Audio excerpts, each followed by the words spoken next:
Existem encontros na nossa vida que transformam uma tarde.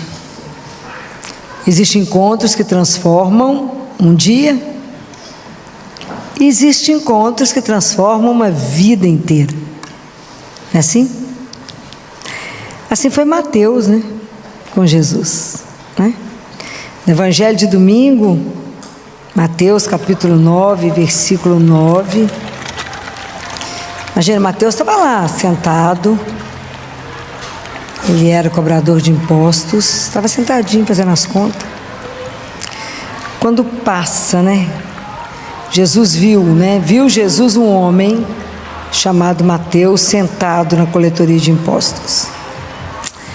É tão interessante quando Deus vê. Quando Ele vê, começa o processo de transformação. Quando Ele fala com Moisés, Ele fala: Moisés, eu vi o sofrimento do meu povo. Eu vi. Então a graça das graças é deixar que Deus te veja. Não se esconda dele. Não se esconda. Não faça igual Adão, que quando ele chama, ele esconde de medo. Faça o contrário. Faça-me veja, estou aqui. E me olhe. Ser alcançado pelo olhar dele. O olhar de Jesus é aquele que te quebra, né? Te quebra, que aí você descobre que você já era conhecido. Você acha que tinha alguma coisa escondida? Nada. Então você imagina, Mateus estava lá, sentado. Ele passa ao encontro que ele tem com Mateus e fica impressionado, como é que ele deve ter assustado a turma dele, você imagina? Porque Jesus, ele não tem assim, ele não fez nenhum preâmbulo, né, gente? Absolutamente direto. Ele passa a ver Mateus e sem nenhum rodeio, sem nenhum preâmbulo, ele não pergunta bom dia, boa tarde, como é que você está, como é que está passando, ele fala, segue-me. Pode imaginar isso, assim, a força disso, de quando ele olhou para Mateus e deu um imperativo, segue-me. Mateus deve ter ficado tão atordoado que levantou e andou, porque eu fiquei pensando já várias vezes nisso. Falei, se eu passasse perto de mim e mandasse eu te seguir, falei, você está ficando doido? Vou não. Então tinha que ter algo muito especial naquele homem. A força do olhar, da frase, porque Jesus falou 2 palavras e mudou a vida dele inteira. Imagina, naquele momento, Mateus não tinha dimensão, que ele estava perdendo emprego, ganhando um reino. Não tinha dimensão. Ele era um pecador público. Jesus olhou para ele e falou, olha, há um discípulo aqui, há meu apóstolo, olha quem está aqui. Mas é o olhar dele que é diferente. Por isso que isso é tão extraordinário. Porque todo mundo que te chama para seguir, você fala, vem cá. Sempre é alguém que vai te levar para algum lugar, ou vai te mostrar algo interessante, algo diferente. Mas Jesus não foi assim. Porque se a gente olhar o próximo versículo, Jesus já estava lá na casa de Mateus. Seguir Jesus é permitir que Ele te siga, na sua casa, no seu ambiente de trabalho, nas suas coisas mais íntimas, é permitir que Ele chegue. Porque Jesus chegou lá, sentou e foi comer com os amigos de Mateus. Fico dizendo que Mateus não devia saber nem o que devia falar com Jesus. E é tão bonito isso. Nós vamos entender como é que Jesus levou Mateus para a casa dele. Porque além da casa física, dessa ressonância de Jesus falar, segue-me, Ele continua indo atrás de cada um de nós, de cada um, pode ter certeza. Jesus continua buscando cada um. Cada um Ele vai atrás e fala, segue-me. Esse convite Ele continua ecoando até hoje, desde Mateus. Nós temos que lembrar de uma coisa. Deus não chama multidão. O chamado é pessoal, individual. Ele te chama pelo nome. E Ele não cansa. Porque a gente escuta, fala, será que foi comigo mesmo? Será que Ele está me chamando? Ou está chamando outra pessoa? Acho que é outro que está chamando. Não, você mesmo que Ele está mirando. Isso é extraordinário. Assim como o amor dele é pessoal, o chamado dele é pessoal. Ele olha no seu olho e fala: segue-me. Nós é que arrumamos um tanto de desculpa para não ir. Mateus não arrumou nada, foi. E a gente fica pensando: devo ir ou não devo ir? Porque Jesus, assim, ele chama, e assim como ele fez com Mateus, ele vai nos impulsionando, ele vai nos levando, mudando a direção das coisas, até ele nos levar para onde? Para dentro de nós mesmos, que é a casa interior. Por quê? Porque é aqui que ele habita. E todo segmento, ele só pode ter um lugar para começar. Ele tem que ter raiz. E eu só vou seguir aquele que está enraizado dentro do meu coração, porque foi aquele que desvelou, que tirou o véu e revelou quem eu sou. Se não for assim, eu não vou segui-lo. Chamou Mateus para: vem cá, deixa eu te mostrar o original. Você foi criado para isso aqui, Mateus. Olha como é que você está. Da mesma forma é conosco. Ele chama cada um de nós porque ele quer um encontro pessoal, íntimo, lá no fundo da nossa alma. Ele quer encontrar conosco dentro da nossa miséria, ele quer nos mostrar quem somos. Isso é uma das coisas mais extraordinárias de Deus, esse amor alucinado que ele tem por nós, porque ele não desiste de nos encontrar. Para quê? Para nos contar quem de verdade nós somos, e que nós nos perdemos. E fala: olha aqui, meu filho, ou sério, isso aqui, ó, nós sonhamos com isso, olha o que você virou. Por isso que ele fala que ele fala: eu não vim para os que têm saúde, hein? Se tem saúde não precisa de mim não, hein? Eu vim para os doentes. Porque o pecado é a doença mortal, não contagiosa, mas é mortal. O pecado é uma doença mortal. Então ele vem para nos curar, vem para nos transformar, vem para nos fazer levar a vida digna, da dignidade daquilo que a gente carrega. Nós ainda não entendemos o que é ser filho de Deus. Nós não entendemos. O que é isso, né? Ser filho do Altíssimo, ganhar um título desse. Então tem uma oração de Santo Agostinho que eu fiz questão de copiar aqui, porque eu fiquei com medo de não guardar a oração inteira dele. Claro que é só um trecho, né? Naquele livro Confissões, não sei se alguém de vocês já leu. Conhecem Confissões de Santo Agostinho? E ele fala, né, desse encontro de Mateus. É quando a gente se coloca também no encontro com ele. É você e ele, no mais íntimo do seu coração, onde Jesus já enraizou. Ele já revelou para você quem ele é e quem você é. Então a partir daí eu caminho. Então Santo Agostinho fala assim: tende piedade de mim, Senhor. Aqui estão, não escondo, as minhas feridas. Tu és o médico, eu o doente. Tu és o misericordioso, eu o miserável. Cada esperança minha se coloca na sua grande misericórdia. O Evangelho da Misericórdia é um evangelho que a gente ainda precisa descobrir, porque não há nenhuma vida sem misericórdia de Deus. Como é que a gente ia sobreviver sem a misericórdia de Deus? Não ia. A cada manhã a misericórdia de Deus se renova. Todas as manhãs a misericórdia de Deus se renova, senão a gente não daria conta de caminhar. A misericórdia é receber aquilo que a gente não merece. A gente precisa de um monte de não na vida para nos nortear. Mas tem momentos na nossa vida que é quando você não espera receber um sim, que você tem tudo para receber um não, e Deus te dá um sim. Isso vira a sua vida inteira. Foi o filho pródigo. Nós somos pródigos quantas vezes?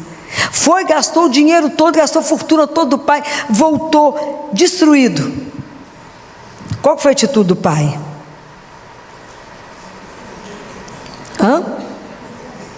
Fez o quê? Mas antes de acolher, o que o pai fez? O pai correu ao encontro dele. O pai ficava esperando por ele. E quando o pai avistou, o pai correu. É assim conosco. Você ameaçou falar, ele já correu. E antes de Deus do pai fazer qualquer coisa com ele, o que o pai fez? Abraçou. Então Deus, antes de nos julgar, ele nos abraça. Primeiro ele acolhe. E sabia que aquele filho estava destruído? Você acha que tinha alguma coisa que aquele filho tinha feito que ele não sabia? É igual na nossa vida. Será que existe alguma coisa, até nesse momento que nós estamos vivendo, que Deus não saiba o que a gente está fazendo? Ilusão nossa achar que Ele sabe de tudo, de todos os pensamentos, de todos os sentimentos, de todos os caminhos mal traçados, de quantas vezes nós fugimos, de quantas vezes Ele vem atrás de nós, quantas vezes nós somos a única ovelha que Ele deixou as 99 e veio atrás buscar, por quantos descaminhos nós passamos. E Ele não cansa de falar, segue-me, segue-me. Por quê? Porque eu sei o caminho, eu sei o que é melhor. Nós te criamos para outra coisa. Ontem eu estava falando lá no consultório, como é que deve doer o coração de Deus, porque se dói o nosso, se dói o meu como pediatra, que quero orientar para os meninos, qual esporte você tem que fazer até ficar velho? Nadar. Por quê? Porque você não vai ter dor na coluna, você vai ser impecável, vai ficar maravilhoso, barriga trancada, tudo, falo tudo com eles que você vai fazer. Fala, me segue, vocês vão ficar maravilhosos, as meninas vão desmaiar quando você passar. Fala, não tome energético, você vai ter uma arritmia, vai cair morto. Não, né? Vou na luta. Eu falo, como que é difícil a gente insistir, saber o que é melhor, de a pessoa recusar. Fico imaginando a dor dele, de quando nos quer dar um caminho, a gente faz questão de seguir outro. Me segue, fala, não, agora não, eu vou ali, dar uma volta, depois eu venho, porque talvez só não saiba o que é melhor para mim. Então vocês imaginam qual é o sofrimento de Deus por cada alma que nós somos aqui, porque a nossa alma não é o físico, a alma é a imagem e semelhança dele. Perder uma alma para Ele é uma coisa gravíssima. Por isso esse esforço, essa luta de Jesus atrás de nós, para que a gente possa experimentar a misericórdia dEle. A nossa vida completamente fora do padrão, fora daquilo que Ele pediu, fora daquilo que nós fomos criados para ser. A gente insiste no pecado, insiste naquilo que está errado, quando a gente permite esse encontro e Ele revela quem somos e nos transforma, né, gente? O dia que a gente experimentar essa misericórdia, porque essa misericórdia precisa ser experimentada em nós. O dia que a gente experimentar a misericórdia, nós vamos conseguir viver a misericórdia. Por que a gente não consegue viver a misericórdia? Talvez porque a gente ainda não conseguiu viver o primeiro mandamento, que não é amar a Deus, é ser amado por Ele. Como é difícil ser amado. Como é difícil permitir que alguém te ame. Como é difícil, já falei isso tantas vezes para vocês. Que alguém chega perto de você e fala, eu te amo, você não sabe onde é que você põe o braço. Né? Nós já falamos sobre isso várias vezes. E Deus nos ama unicamente como filho único. Fala, porque eu te amo, eu tenho uma proposta absurda para você. A gente insiste ao contrário. Mas quando a gente entender essa misericórdia, que apesar dos nossos pecados, apesar dos desvios, apesar de tudo, Ele nos acolhe, aí eu vou dar conta de fazer igual Ele, sentar na mesa. Jesus era considerado comilão, beberrão, amigo dos publicanos e das prostitutas, né? Ele só andava com gente tranquila da época. Então, como é que a gente vai dar conta de viver essa mesa? O dia que eu experimentar o quanto que eu sou amada, o quanto que eu fui acolhida na minha miséria, porque o dia que eu me sentir assim, eu vou olhar para você e não vou te julgar.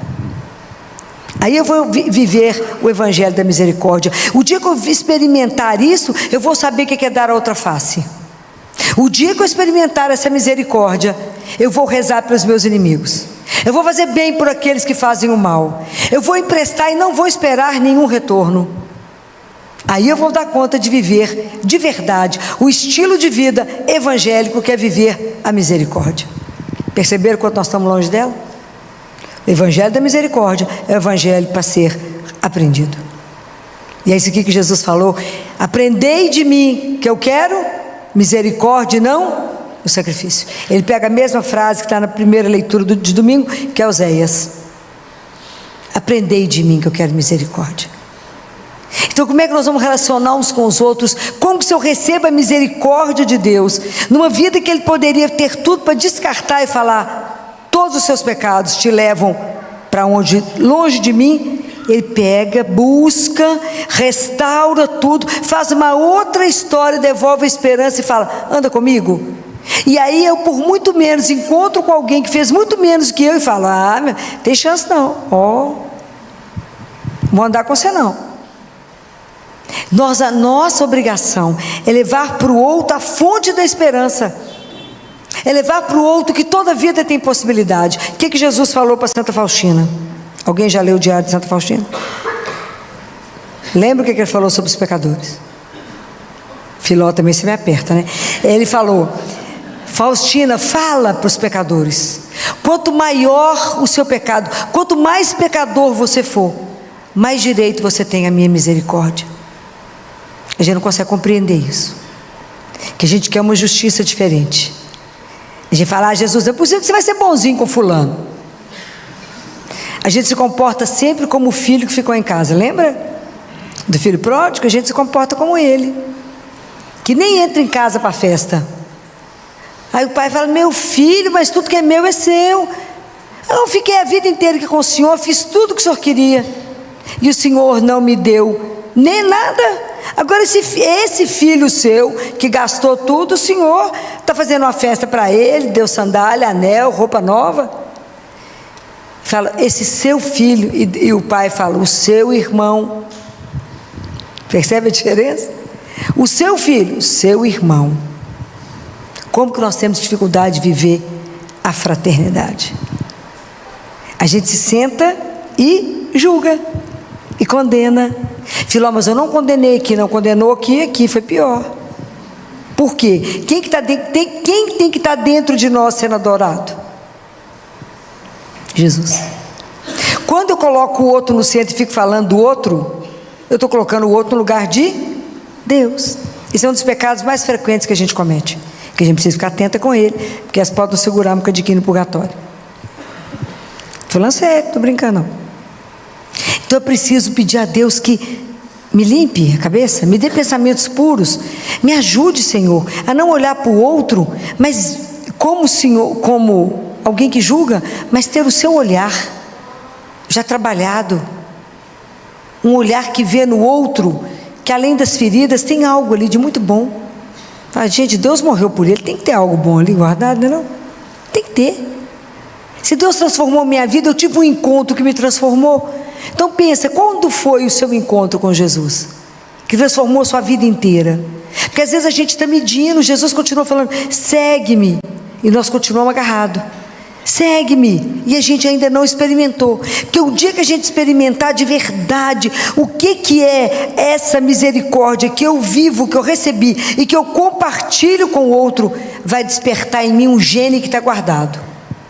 Tem um gene em mim que está precisando de ser ativado, que é o gene de ser aprendiz de discípulo. Aprendiz de discípulo. Deus tem que ativar em mim isso, para que eu tenha um coração manso, um coração que se permite ser, carregado por Ele, trabalhado por Ele, caminhar nesse mundo com criatividade, ver os desafios da vida, mas ter o olhar dele e pensar: o que Jesus faria aqui no meu lugar? Como é que Ele acolheria? Primeiro acolhe, primeiro abraça aquele que é vulnerável, que está ferido, que está destruído, que acha que não tem nenhuma possibilidade na vida. Transforma. Dá uma chance. Dá uma chance para essa pessoa. Ajude. Não julgue. A gente não sabe o passado de ninguém. Todo santo teve um passado, E todo pecador tem um futuro. A gente não sabe o que Deus pode fazer.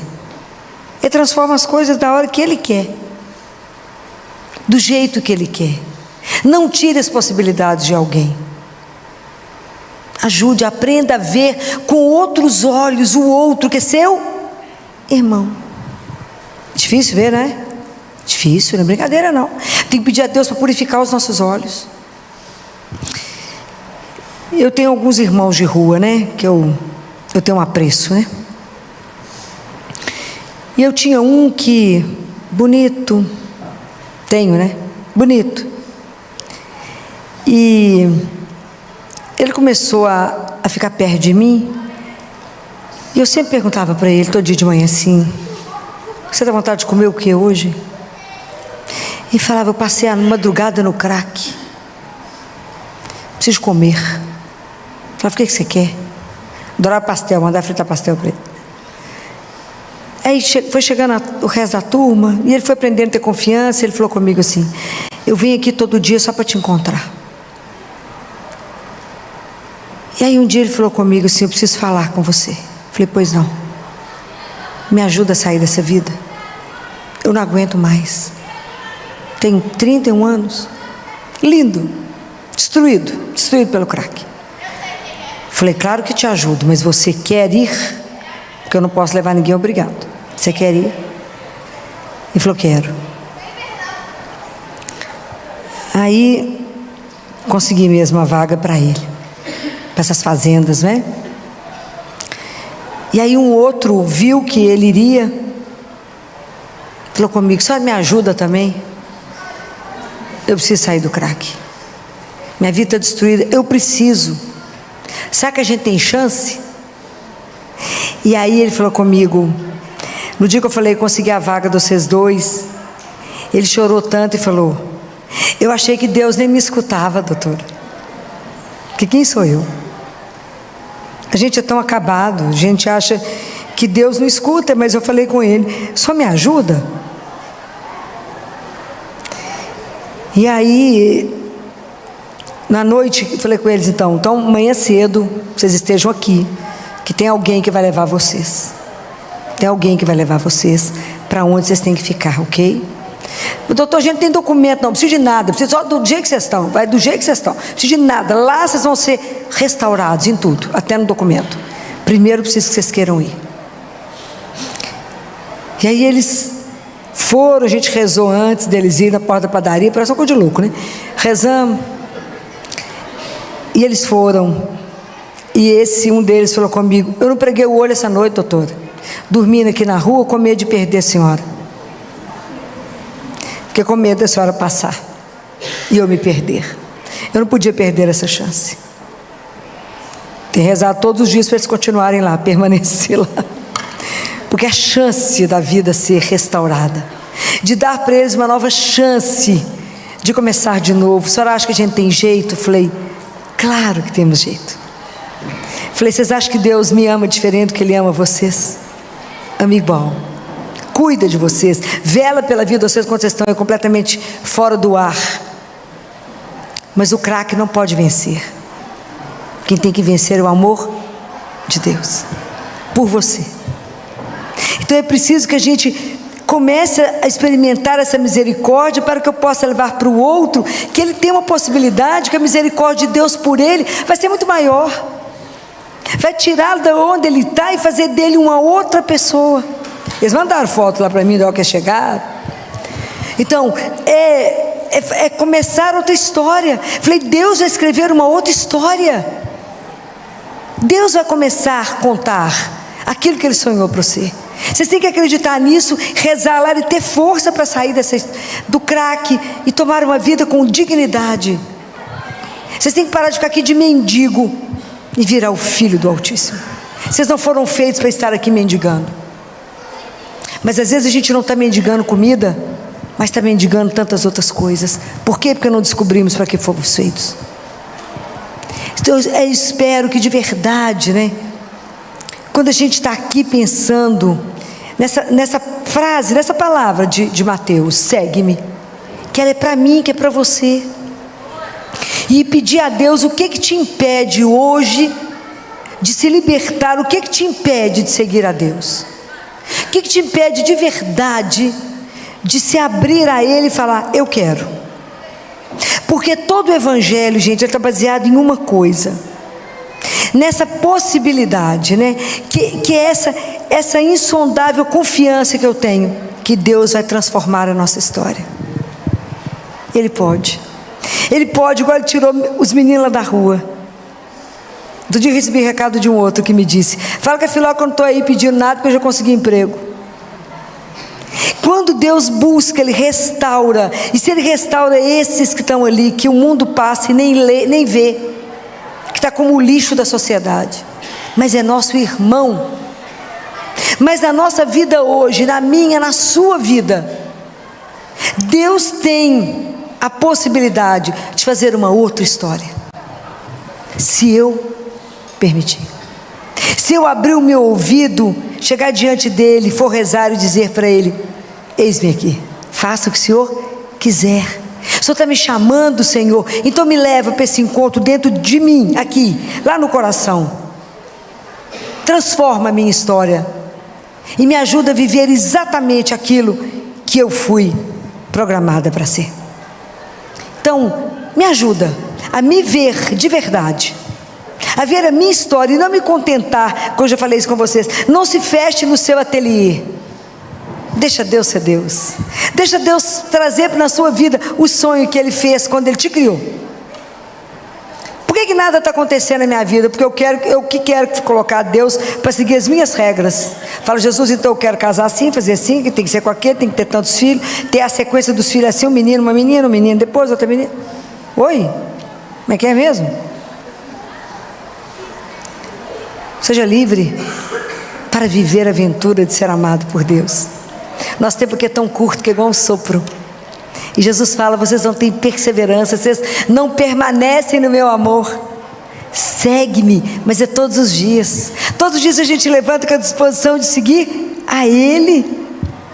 E o dia que a gente aprender a viver, receber a misericórdia e viver a misericórdia, vocês vão ver o tanto que a gente é livre. Vai julgar quem? Vai julgar ninguém. Não sei nada da vida do outro.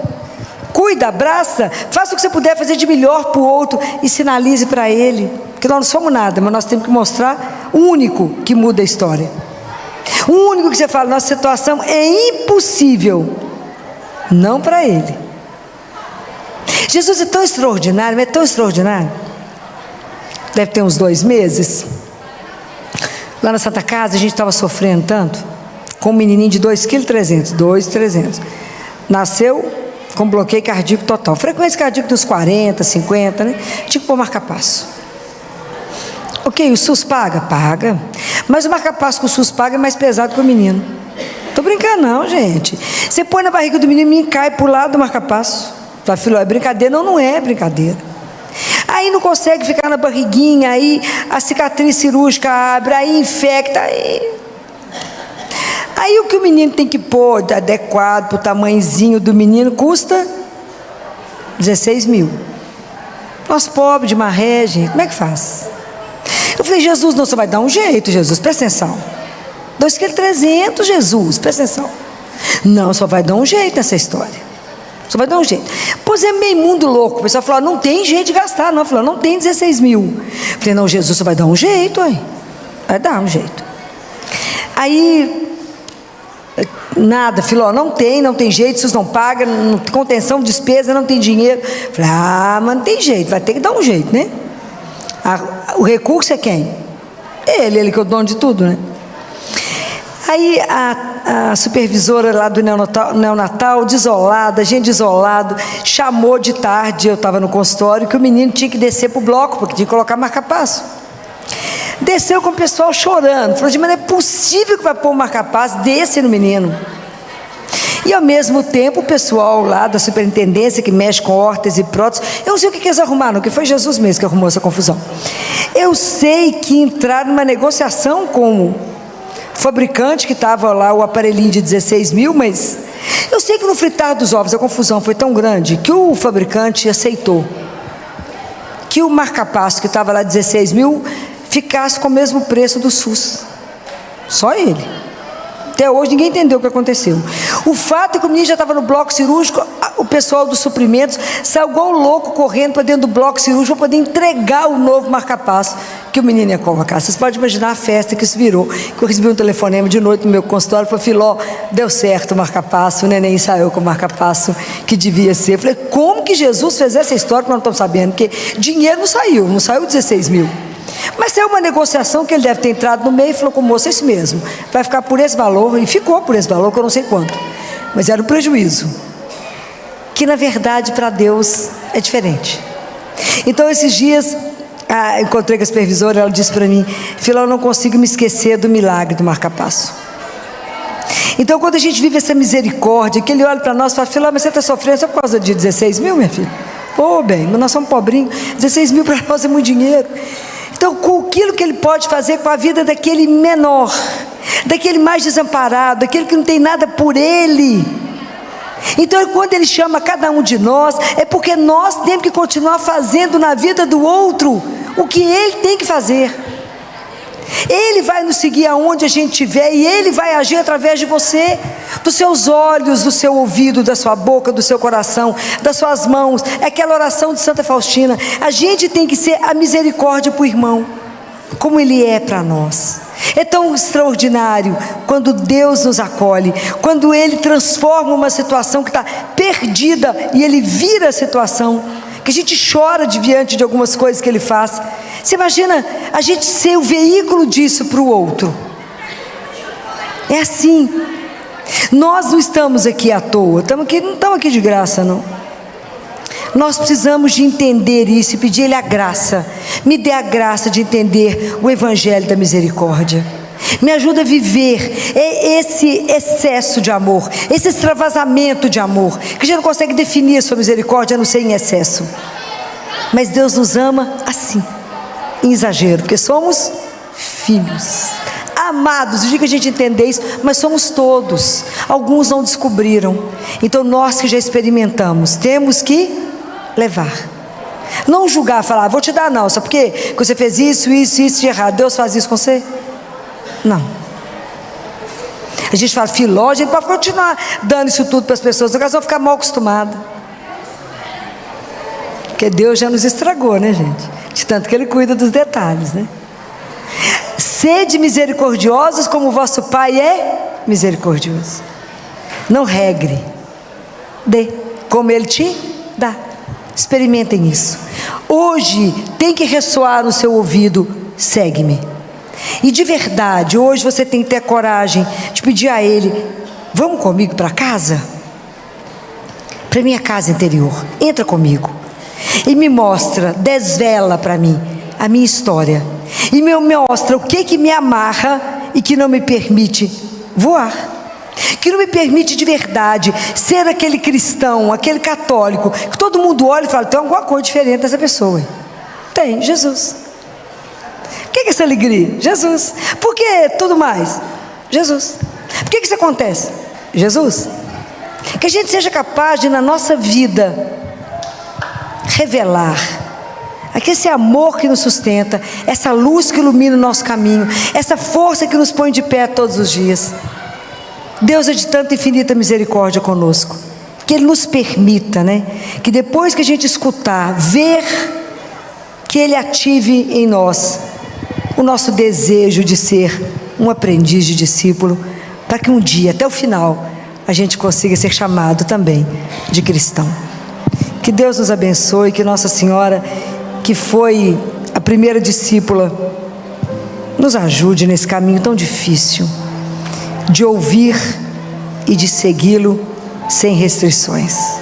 Louvado seja nosso Senhor Jesus Cristo. Para sempre seja louvado. Você pode ficar de pé. Para quem tiver com a palavra, com a Bíblia, deixa aberto em Mateus capítulo 5, versículo 43.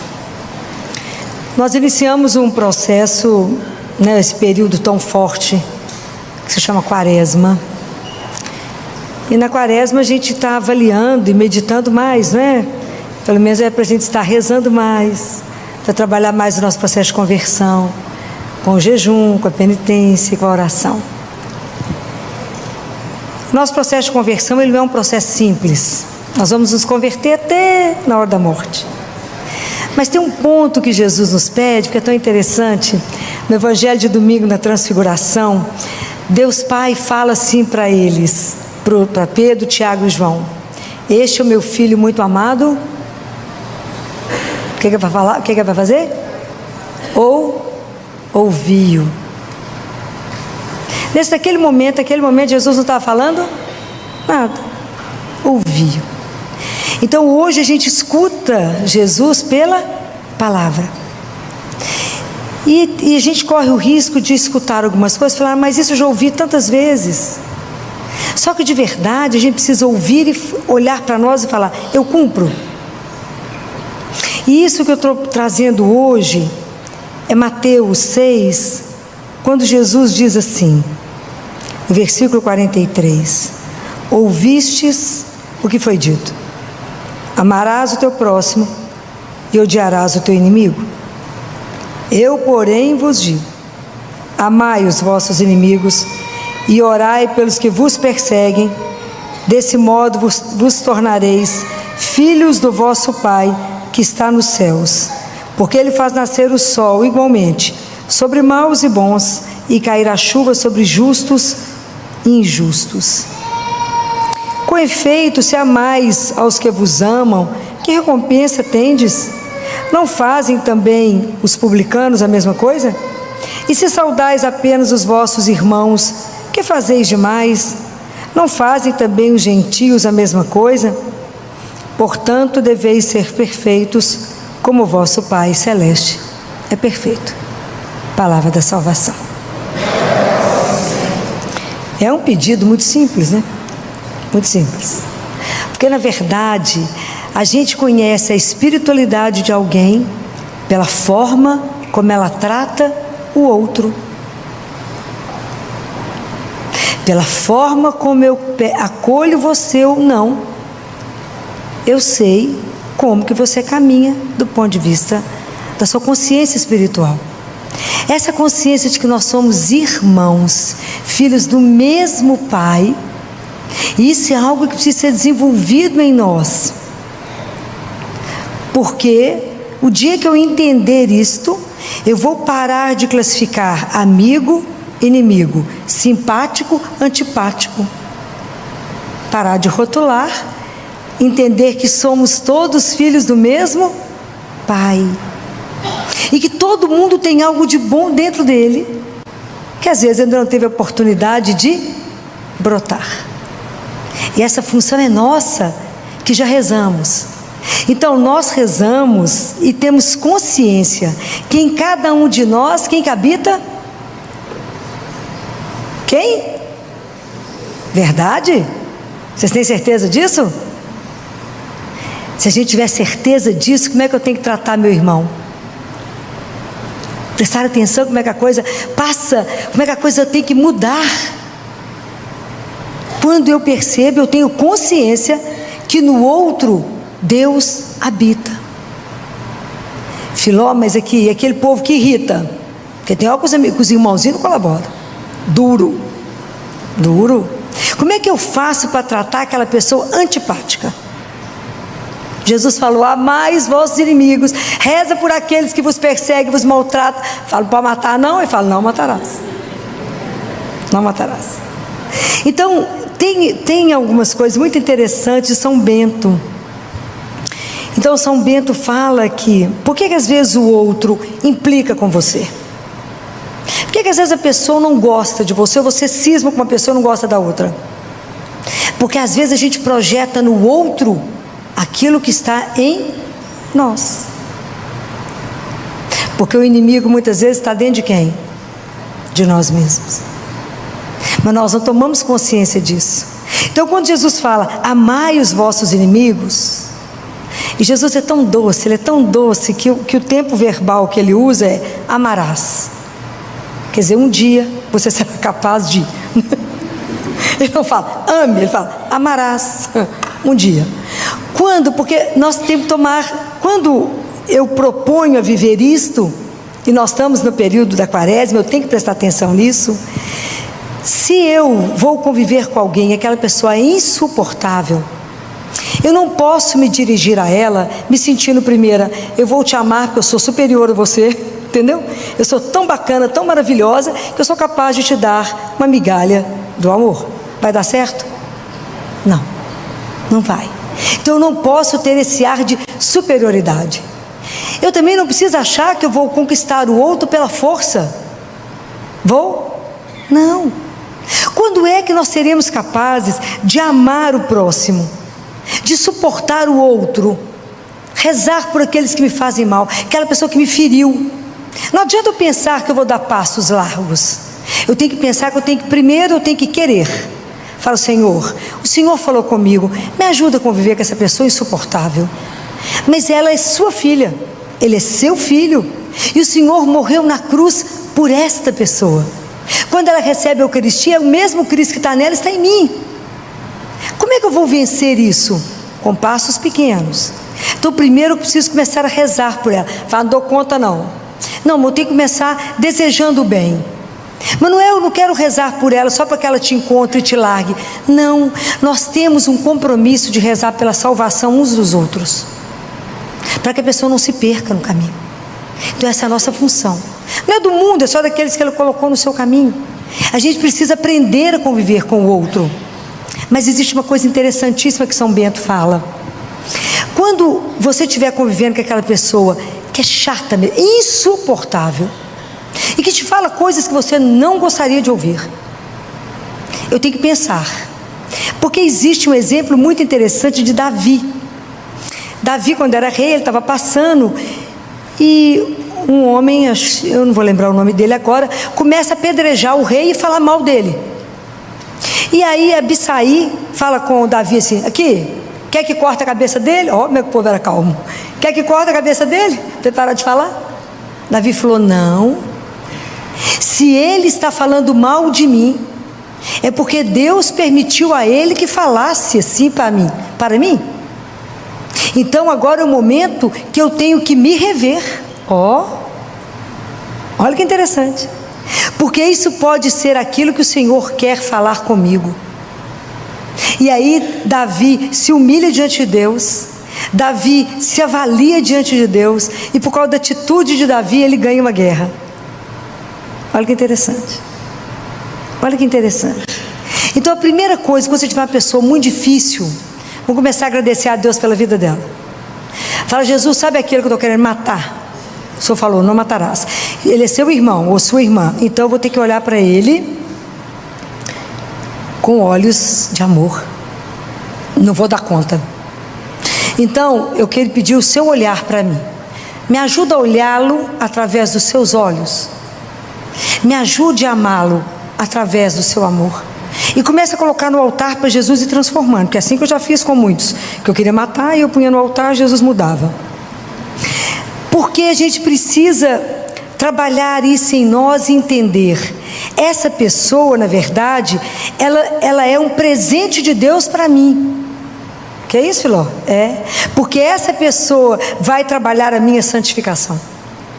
Então sabe aquela pessoa mais insuportável? Fala, nó, que presente que Deus mandou para mim. Jesus me ama, porque colocou gente muito fácil perto de mim, para que eu tenha que me ver, mudar, porque Ele me quer no céu.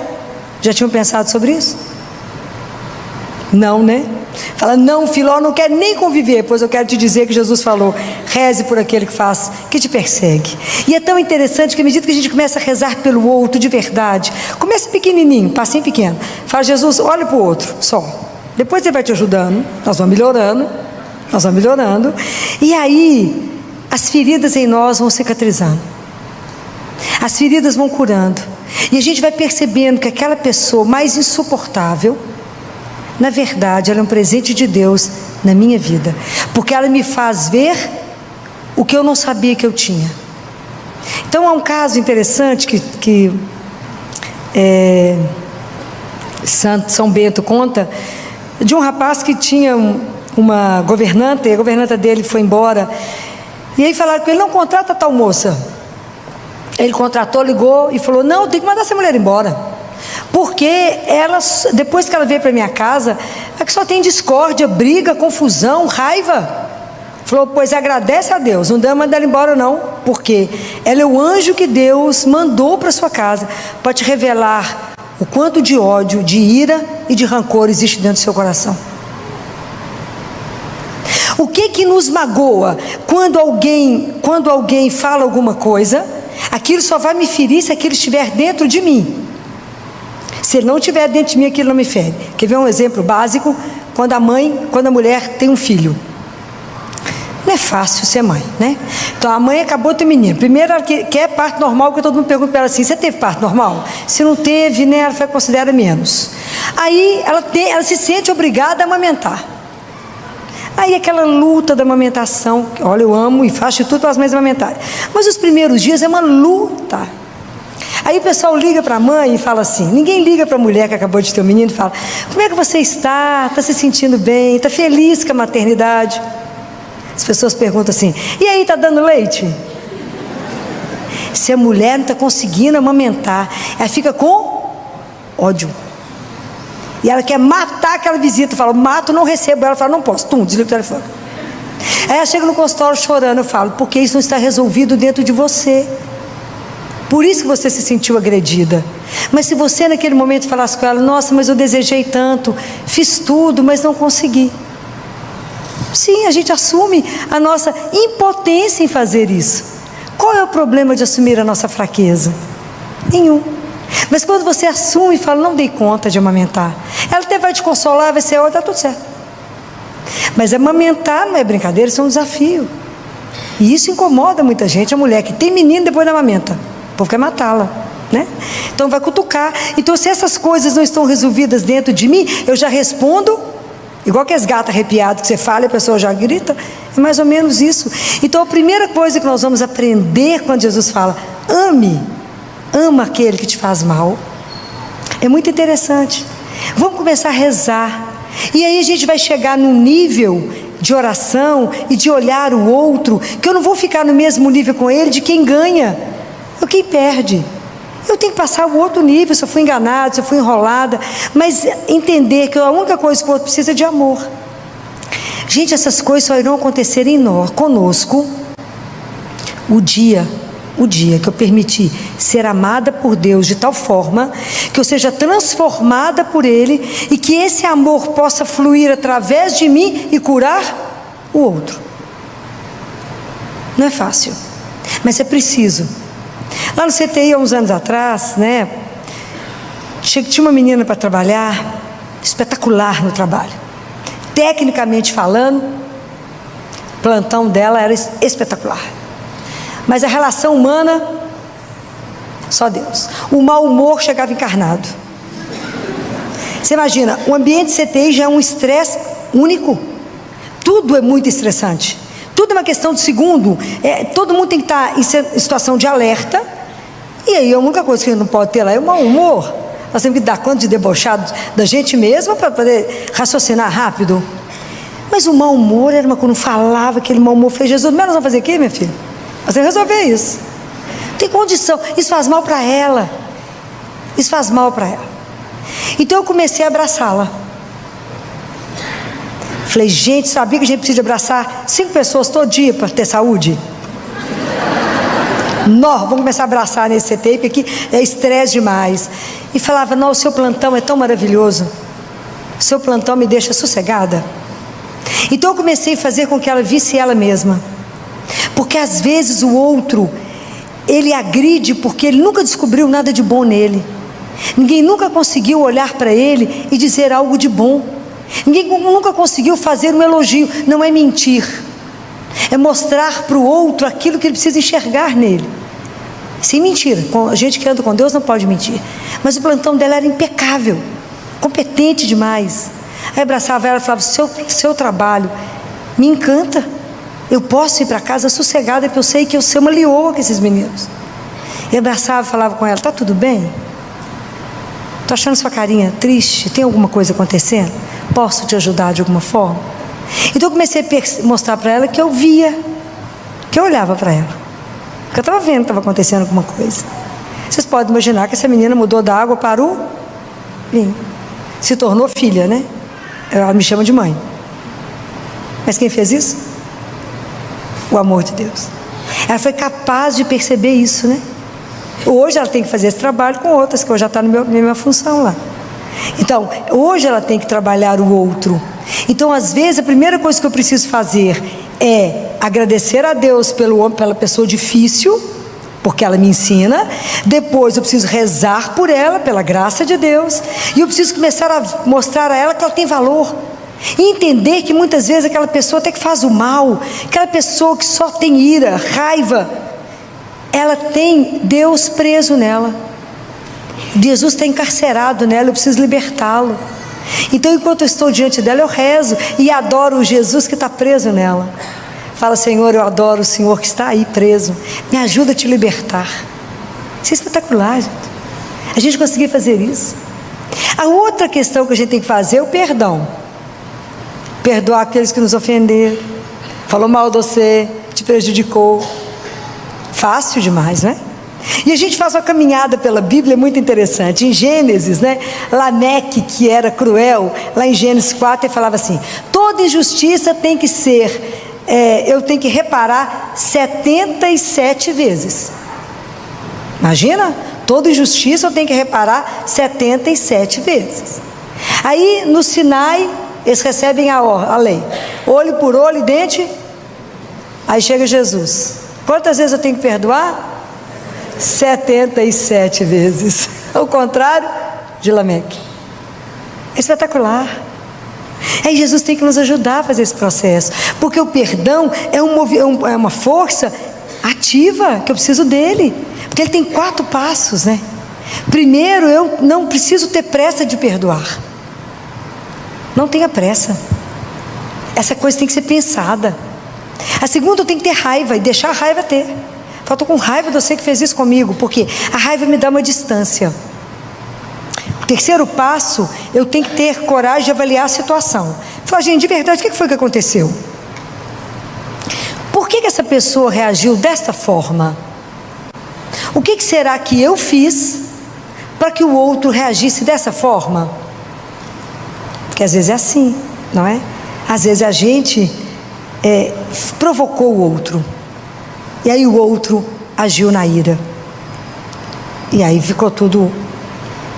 E aí sim, o perdão acontece na 4ª etapa. Mas é um processo. Mas o perdão é terapêutico. Quantas doenças estão desenvolvendo dentro de nós, porque eu fico mantendo o ódio dentro de mim. Eu estou lá na fase de Lameque: cada injustiça 77 vezes. Eu preciso libertar isso. Ah, Filó, eu fui lá pedir perdão, mas ele não recebeu. Existe isso? Já aconteceu com vocês? Eu pedi desculpa, ele não quis aceitar. Já teve isso? É porque às vezes eu vou lá no meu orgulho e falo: eu sou tão maravilhoso, pela minha misericórdia eu te perdoo. Primeiro a gente vai até Deus, pede perdão. Fala: Senhor, me perdoa, porque eu sou custoso mesmo. Eu sou terrível. Eu não fiz a coisa direito. Me ajuda a perdoar, porque senão como é que eu vou continuar rezando o Pai Nosso? Perdoai as nossas ofensas, assim como nós perdoamos. Compreendem? Então é preciso entender esses passos. É preciso pedir a Jesus isso, até que a gente possa amar, né, o nosso inimigo, a não ter mais inimigo. Eu tenho que parar de projetar no outro as minhas fraquezas, as minhas sombras.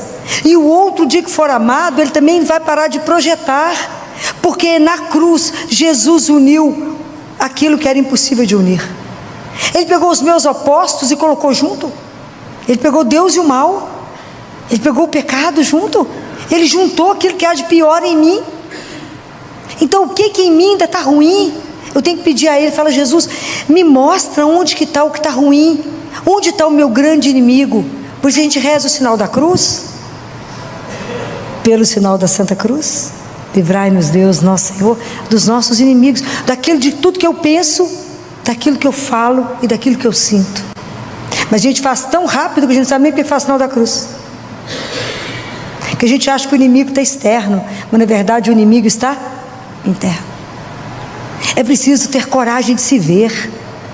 Falar: Senhor, me ajuda. Eu quero fazer uma quaresma diferente. Eu quero ter coragem de olhar para mim mesmo. Eu quero ainda poder olhar para o meu irmão e permitir que o Senhor me fale através dele.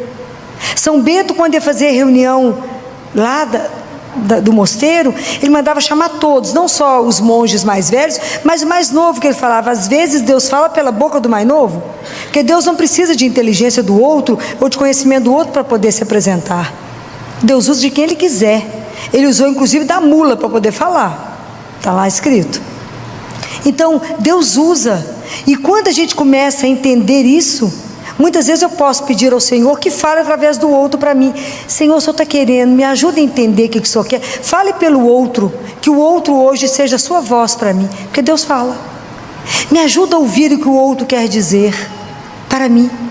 Às vezes a forma que o Senhor tem de me dizer hoje, já que o Senhor habita nele, fala para mim. Mas até a gente aprender a olhar uns para os outros e não vê-los como aquele que disputa. Somos filhos do mesmo Pai. Deus tem o mesmo amor por cada um. Deus faz chover sobre os justos e os injustos. No final, mas eu vou rezar por ele e vai continuar fazendo mal. Claro, nós temos 2 grandes exemplos na Bíblia. Quais são? Que estava rezando pelos inimigos, os inimigos não me tiraram, não mudaram um milímetro. Quem são? Provinha. Ninguém lembra? 2 pessoas fizeram isso de uma forma espetacular. Jesus e Estevão. Jesus estava sendo crucificado, falando, Pai, perdoa, não estou sabendo o que estou fazendo. Eles mudaram de atitude? Nem um milímetro. Estevão estava recebendo pedrada na cabeça e rezando, Senhor, perdoa. Eles pararam de mandar pedra em Estevão? Não. Filho, mas eu vou rezar, ele não vai mudar. Não, eu tenho que fazer a minha parte. Ele tem que entender o amor de Deus através de mim. Gente, tem pessoas que quando a gente reza mais, que a gente procura mais por Deus, que a gente vive o amor dele, o ambiente ao seu redor é transformado. Tem lugares que você entra, o ambiente é pesado, é duro, porque a pessoa às vezes só tem uma capa de ser cristão, mas o coração é duro, é frio, fala mal, julga, está errado. Eu tenho que lembrar disso aqui que Jesus falou, vocês todos são filhos do mesmo Pai. E a única força capaz de nos transformar é o amor. É a força mais poderosa que eu conheço, que faz inimigo dar a mão, é o amor. Então é preciso que a gente peça a Jesus, Jesus, aquelas pessoas que estão sendo difíceis para me conviver, me ajuda a olhar para essa pessoa e agradecer porque o Senhor o criou, que essa pessoa é desse jeito mesmo, não estou aqui para transformar ninguém, quem transforma é Deus, sou eu, mas eu tenho que rezar por ela. Eu não quero mudá-la, eu quero rezar por ela, aceitá-la como ela é. Abraça, fala, te aceito do jeito que você é, nós somos tão diferentes, mas apesar do Cristo, não ter nada do Cristo nela, mas eu tenho que rezar por ela, é minha irmã, é meu irmão. E agora eu queria dizer uma coisa para vocês, para a gente poder acabar, porque esse assunto é pesado, né, para a gente pensar. Se a gente cuida do mendigo, maravilhoso, a gente dá comida, a gente dá roupa. Hoje está tendo banho, né? O banho do amor, né? Que é maravilhoso o trabalho que tem aqui em Belo Horizonte. Se eu faço isso, ótimo. Se eu consigo rezar pelos meus inimigos, que bom, o Senhor pediu. Se eu consigo amar o próximo, que bom que eu já consigo fazer tudo isso. Não julgar, não condenar. Mas é tão interessante, porque a gente já aprendeu que tudo que eu fizer ao menor, eu faço a ele. Mas de repente, eu começo a olhar as coisas e posso perceber que o pior mendigo que eu encontrar, o inimigo mais cruel dentro de mim, aquele que eu não consigo aceitar com seus defeitos, com a sua miséria, é exatamente aquele pedaço que está em mim. E na verdade sou eu que preciso das migalhas da minha bondade. Sou eu que preciso me olhar. Sou eu que preciso me aceitar. Porque se eu me aceito, se eu aceito o outro, eu sou capaz de ajudá-lo a aceitar a ele mesmo. Porque às vezes a gente não se aceita, não se ama, não se sente amado, e por isso é um porco espinho pronto para poder espezinhar alguém. Então hoje é preciso que a gente olhe o quanto que em mim tem feridas, o quanto tem coisas que eu não gosto, o quanto tem coisas que eu tenho projetado, mas que estão precisando de ser curadas. Está precisando do meu olhar de bondade, aquele olhar que eu tenho para o mendigo lá fora, eu tenho que ter para o mendigo aqui dentro.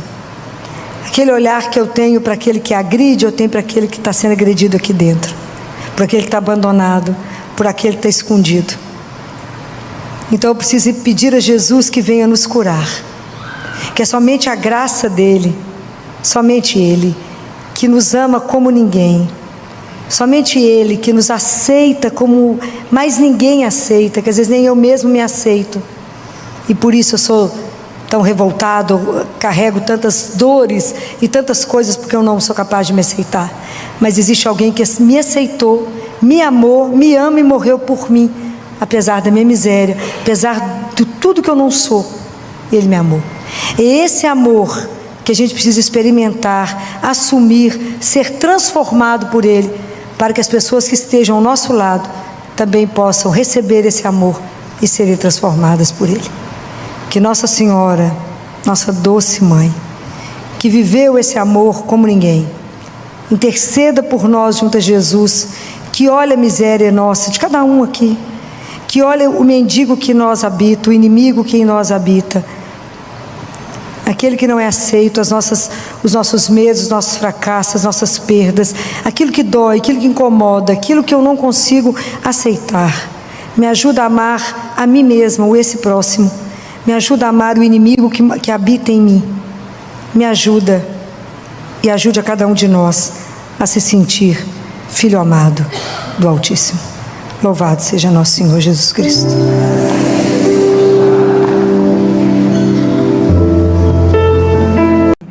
Vinde, Espírito Santo, vinde por meio da poderosa intercessão do Imaculado Coração de Maria, vossa amadíssima esposa.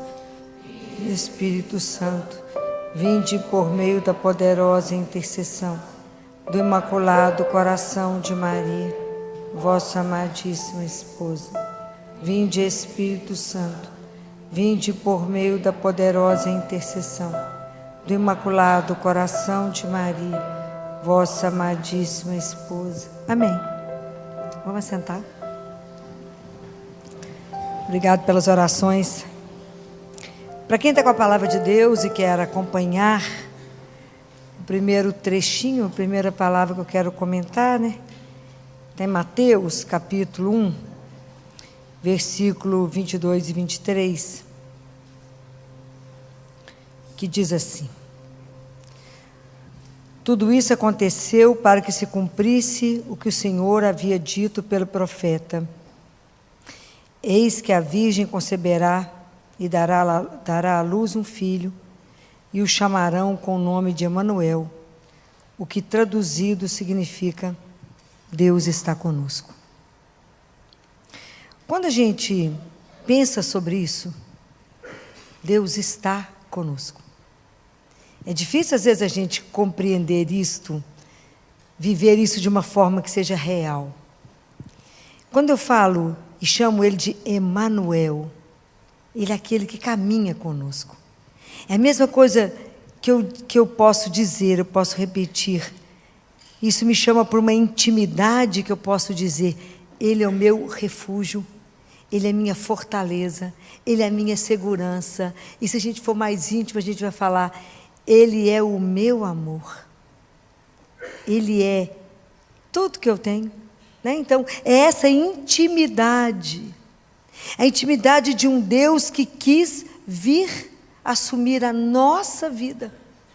A gente só vai conseguir compreender essa proximidade de Deus, o fato de Deus ser compassivo, dessa compaixão que Jesus sentiu, se a gente conseguir perceber na nossa cabeça e no nosso coração o que significa o Verbo se fez carne e habitou entre nós.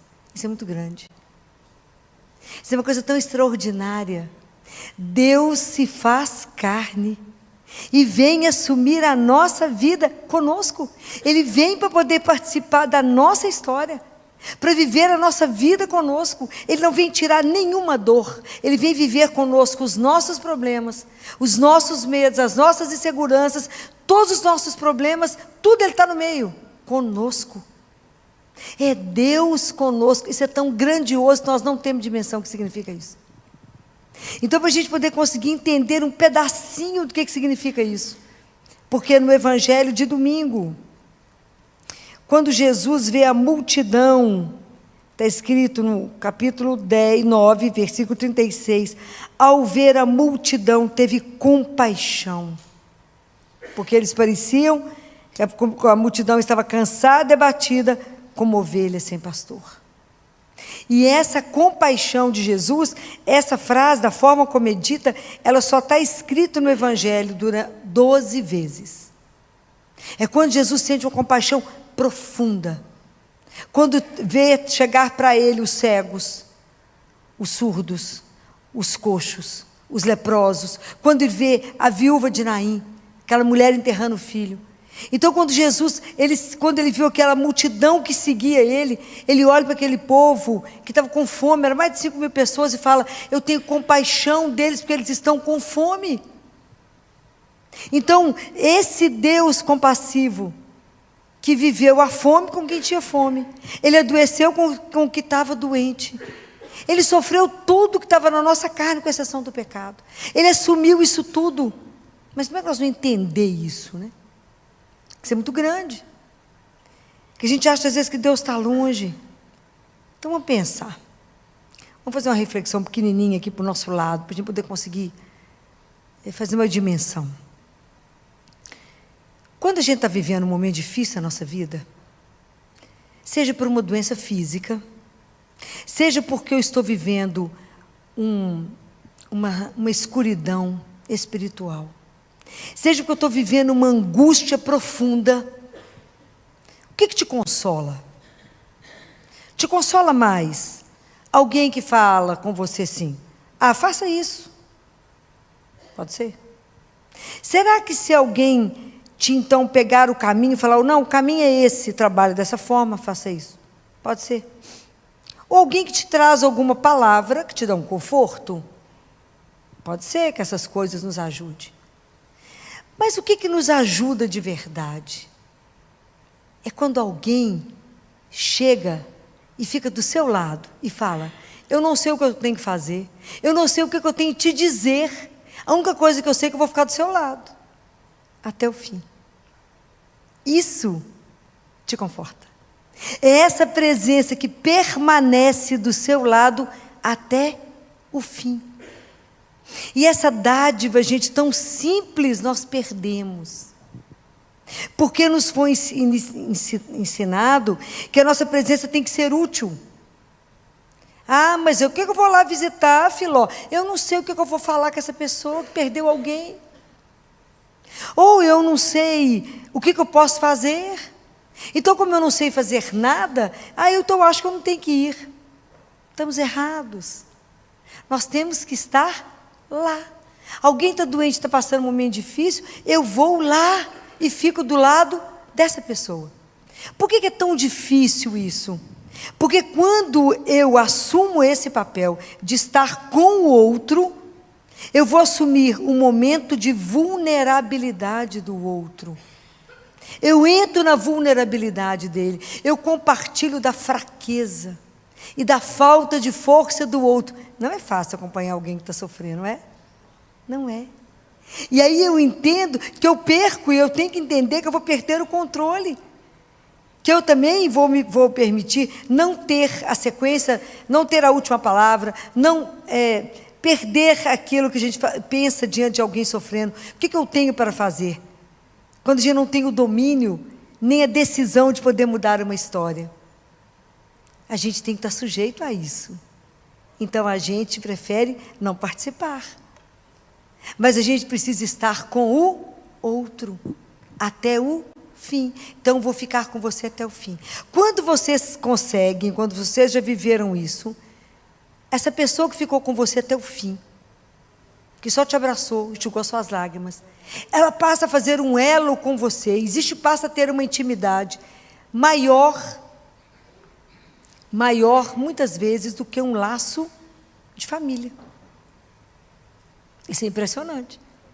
Porque aquela pessoa passou a viver com você, entrou um momento na sua vida onde você estava completamente fragilizado e ficou ali não para te destruir, mas para te sustentar até o fim.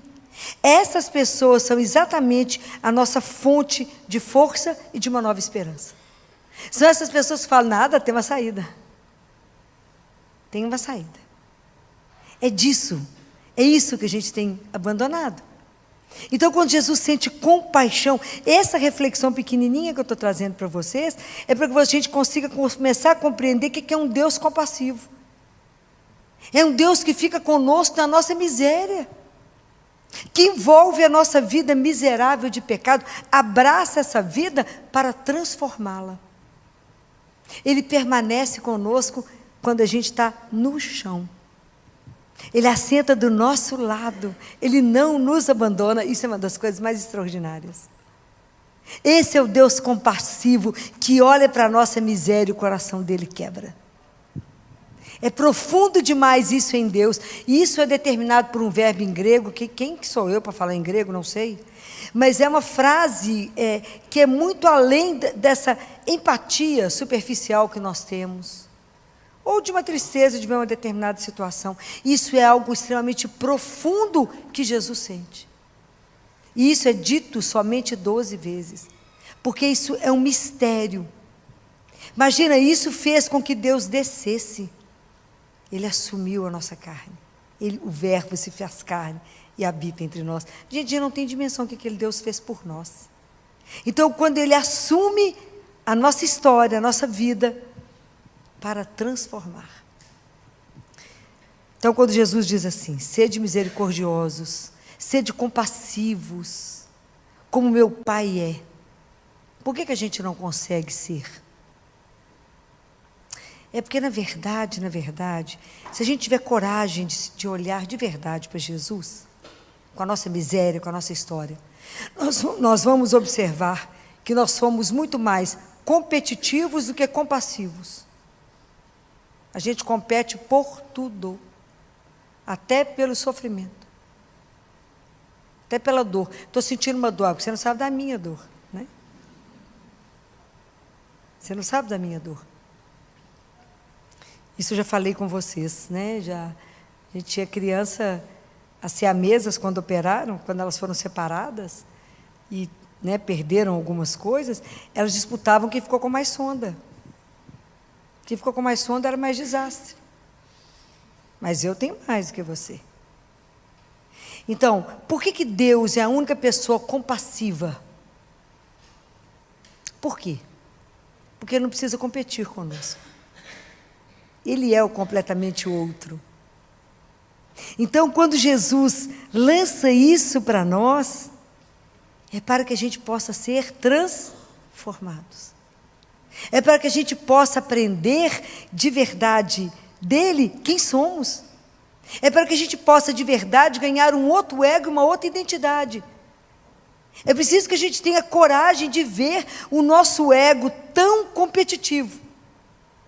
Ter a coragem de nos desnudar e falar, Jesus, eu estou competindo em tudo.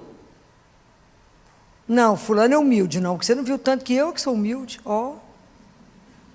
Em tudo a gente compete.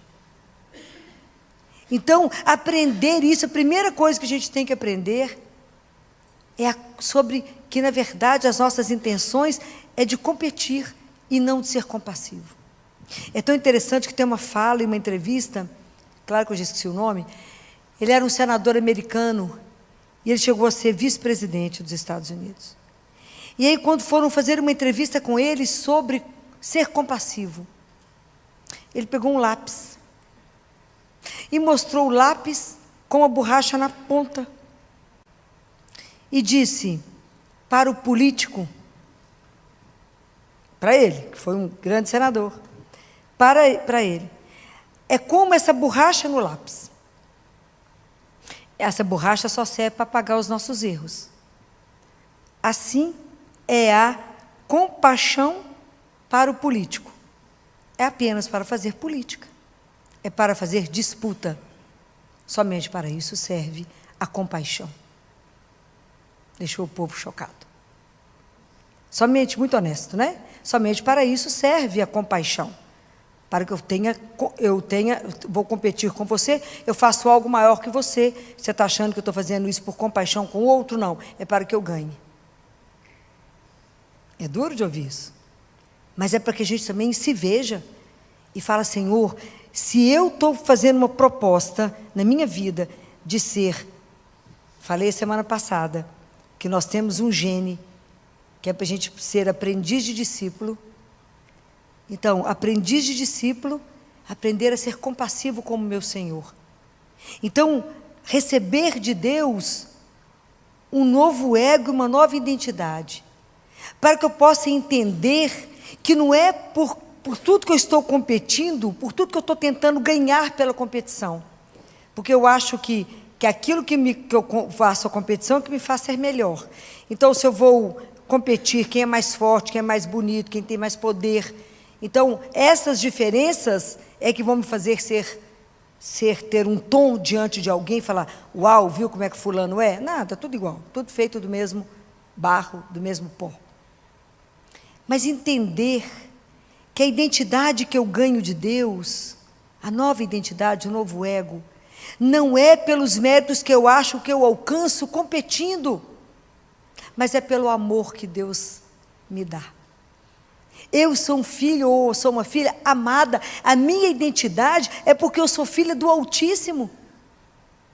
Um filho ou uma filha amada. Isso é que nós temos que entender. Nós não estamos aqui para competir, estamos aqui para cuidar uns dos outros. Somos irmãos, filhos de um mesmo Pai. Então é por isso que a gente precisa abrir os olhos, se estamos a caminho, se queremos voltar para casa.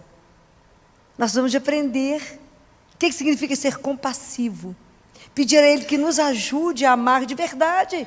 Como é que eu vou amar? Aquilo que eu falei da semana passada da misericórdia. É só assim que eu vou entender que é amar o inimigo, que é rezar por aqueles que falam mal de mim, que me ofendem, que querem me prejudicar. Entender que ele ainda não despertou, mas é a minha atitude que vai transformar. Não é brincadeira como é que nós perdemos a capacidade de olhar o outro, de ver o outro. Então, quando Jesus mexe conosco, que Ele fala isso da compaixão, é para que a gente possa nos sacudir. Quando Ele fala, eu sou Emanuel, o Deus convosco, eu vou caminhar com vocês, a gente tem que entender isso, é quando eu me submeto, quando eu aceito também caminhar com o outro, de verdade, até o fim. E eu fiquei muito impressionada, não sei quantos de vocês viram, uma criança de 8 anos conversando com o Papa na Espanha. Alguém viu? Viram as perguntas que esse menino fez ao Papa? Ele pegou a nossa fé e pôs à prova. Ele começou brincando, né? Ele começou falando com o Papa, se o Papa já tinha pensado em ser, se o Papa gostava de futebol. Você pensava em ser Papa quando você era criança? Mas depois ele começou a apertar nas perguntas. E a plateia que ria dentro da igreja ficou muda. Quando ele perguntou, por que na rua tem tantas pessoas deitadas, morando na rua? E por que a gente não faz nada ou finge que não as vê? Por que não fazemos nada? E ele pergunta para o Papa, como podemos fazer alguma coisa se o mundo é tão grande? E ele pergunta também, por que meu pai trabalha tanto? Tem tantos empregos. E ele pergunta, Deus é que quis que viessem pessoas ricas e pessoas pobres? Uma criança de 8 anos. Fez com que a gente tivesse vergonha da forma como a gente vive como cristão. E hoje eu trouxe para vocês, e é para mim também, sobre ser compassivo. Sobre nunca vamos ser compassivos como o Senhor, porque Ele é o único verdadeiro, porque Ele não compete. Ele não precisa competir. Mas a gente aprender a ter esse coração misericordioso. a ter esse olhar para o outro, a estar junto do outro. E aí eu trouxe para vocês, eu não sei quantos de vocês tiveram a oportunidade de ler, e eu separei um trecho. Algum de vocês leu a encíclica do Papa Leão XIV? Essa que ele escreve agora, Magnificat Humanitas. Alguém leu? Estão perdendo, eu preciso ler. Eu passo para você, eu tenho ela em PDF, vou deixar no meu Instagram, se alguém quiser ler. Mas eu separei um trecho, porque eu achei que casava com o que a gente estava discutindo aqui. E ele fala assim: cuidemos das relações. Numa época que tende a acelerar e a fragmentar, a carne humana continua a pedir para ser cuidada e reconhecida por mãos capazes de ternura. A vida humana não vive sem ternura, sem cuidado. Nós temos nos abandonado. Esses dias, rezando o terço, semana passada, eu chamei 3 pessoas para rezar. Fiquei muito assustada de ver as 3 pessoas sozinhas. Uma delas operada de coluna, com dificuldade de acender uma luz. Fiquei muito impressionada. Fiquei muito triste quando eu vi isso. E ele fala isso: a carne continua a pedir para ser cuidada e reconhecida por mãos capazes de ternura, por mentes atentas. Atenta, não é julgar o outro no esporte sem perceber que está faltando a corda. Mentes atentas e por palavras bondosas.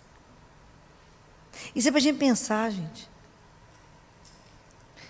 A cultura digital multiplica as conexões e oferece novas possibilidades de encontro. E é mesmo, é espetacular. Mas ele diz: no entanto, o coração humano conserva uma necessidade inalienável de proximidade. Emmanuel, Deus conosco. Acabei de falar. Olha o que o Papa diz. Nós precisamos de estar juntos uns dos outros. Sozinhos nós vamos morrer de tristeza. Convido a preservar os lugares e os momentos em que a presença física continua a ser decisiva. A mesa partilhada. Comer junto é tão bom, porque a gente não vive só, a gente não se alimenta só daquilo que a gente come, mas da presença das pessoas que estão na mesa. A comunidade cristã que se reúne, como estamos aqui. A visita a quem está só. Às vezes nós temos um vizinho de porta que está lá sozinho. Vai à padaria, pergunta para ele, quer um pão quentinho? Ou traga para ele. Traga alguma coisa. Faça um afago no coração de alguém. A gentileza não precisa de pedir, né? A visita a quem está só, o serviço aos pobres. São sinais de uma humanidade que continua a acreditar que cada corpo é templo do Espírito e casa de Deus. E é precisamente esta aliança entre glória e fragilidade. Não foi o que acabamos de dizer? Imagina, Deus que vem até nós, que se faz com que cada um de nós seja morada nesse lugar que é absolutamente frágil, que torna o critério para avaliar os modelos antropológicos propostos pela cultura atual. Não podemos substituir o homem. Ninguém pode substituir o afeto, a ternura, o cuidado, o olhar, o estar junto. Foi isso que Jesus nos ensinou quando Ele encarna e o Verbo se faz carne e vem habitar entre nós. E Ele foi movido pela compaixão por nós.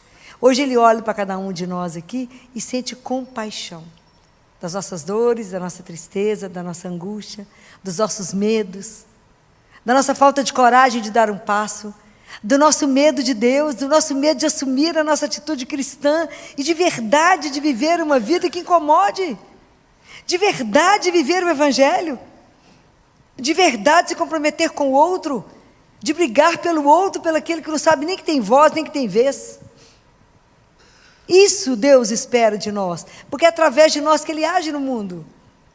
Mas temos que estar abertos para que Deus possa trabalhar conosco e através de nós.